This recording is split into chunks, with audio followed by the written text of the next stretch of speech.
2024-এর 5 August. দিনটা শুরুটা ছিল বাংলাদেশের মানুষের জন্য একদমই অন্যরকম। লং মার্চ এর ডাক দেয়া হয়েছে। ঢাকার রাস্তায় লাখ লাখ মানুষ আসবে। দেশটাকে নতুন করে তৈরি করার দৃঢ় আকাঙ্ক্ষা সবার মনে, কিন্তু কেউই জানে না আসলে কি ঘটবে। রাস্তায় আর্মির গাড়ি, ব্যারিকেড দেয়া, সকল রাস্তা বন্ধ, কিন্তু তারপরেও কেউ থেমেছিল না সেদিন। এদিকে হাবিবও তাদেরই একজন। ছেলেটা জুলাই মাস থেকে শুরু করে আগস্ট মাস পর্যন্ত প্রতিটি দিন সংগ্রাম করেছে। আজকেও সে থেমে থাকবে না। সে বের হবেই বাসা থেকে। বাবা, গোসল করে নে, তারপর যাইস। ও হ্যাঁ, তাই তো, গোসল করা লাগবে।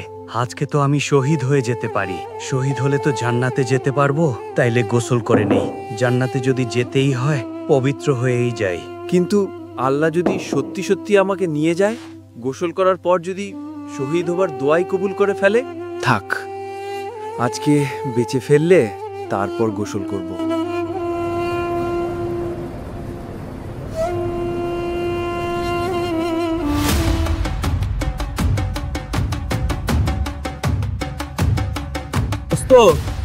কি করা যায় বলো তো?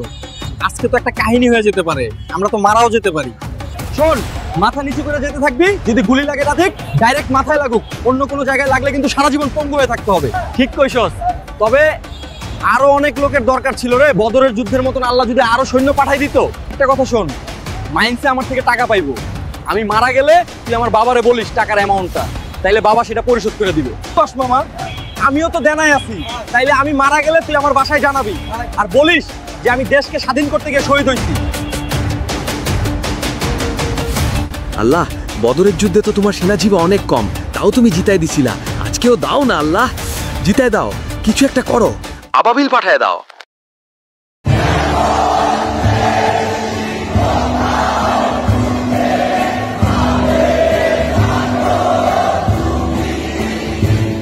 ও আল্লাহ, এরা আমি কি দেখতেছি? এরা তো মানুষ না, এরা আবাবিল। এরা মানুষ না, এরা আবাবিল। আল্লাহ সবার দোয়া শুনছে।